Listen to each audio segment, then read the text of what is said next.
Praying to Australia Center ដែលចំណាយការសាងសង់ដល់ទៅ$420 លានបើសិនជាតាមវីដេអូចែករំលែកតគ្នានេះត្រូវបានបំផ្លាញខ្ទេចដោយការវាយបកពីអ៊ីរ៉ង់មជ្ឈមណ្ឌល Australia Center គឺជាអគារដ៏ស្មុគស្មាញចំនួន3នៅក្នុងទីក្រុង Tel Aviv អគារនេះត្រូវបានរចនាដោយស្ថាបត្យករជនជាតិអាមេរិកតាមកំណើតអ៊ីស្រាអែល Eli Ater មជ្ឈមណ្ឌល Australia មានទីតាំងនៅលើផ្ទៃដី 34,500 ម៉ែត្រការ៉េ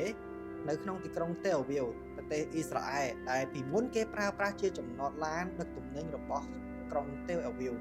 ប៉មនេះត្រូវបានចំណាយលុយដល់ទៅ$420 លានដើម្បីសាងសង់ហើយនៅអគាររង្វង់មូល Australia Center Circular Tower គឺជាប៉មដ៏ខ្ពស់បំផុតនៅក្នុងចំណោមប៉មទាំង3ដែលមានកម្ពស់ដល់ទៅ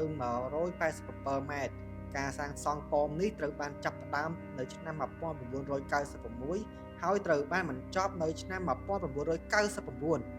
ប៉មនេះមានកម្ពស់49ជាន់នៅពេលសាងសង់ហើយដែលធ្វើឲ្យវាក្លាយជាអគារខ្ពស់បំផុតនៅក្នុងទីក្រុង Tel Aviv ដែលខ្ពស់ជាងអគារ Mosel Aviv នៅ Ramat Gan ក្នុងឆ្នាំ2001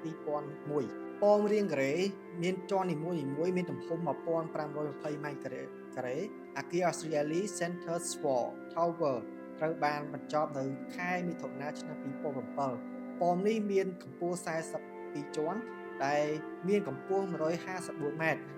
មជ្ឈមណ្ឌលផ្សារទំនើប Australia Center Mall គឺជាផ្សារទំនើបដ៏ធំបំផុតមួយនៅក្នុងប្រទេសអ៊ីស្រាអែលដែលមានហាងលក់ដូរជា300ដោយសារតែមានការគម្រាមកំហែងពីភេរវកម្មខ្ពស់និងជាប់លាប់ប៉ម Australia ត្រូវបានយាមដើម្បីរារាំងសកម្មភាពភេរវកម្មដូចជាអគារជាច្រើននៅអ៊ីស្រាអែលផងដែរ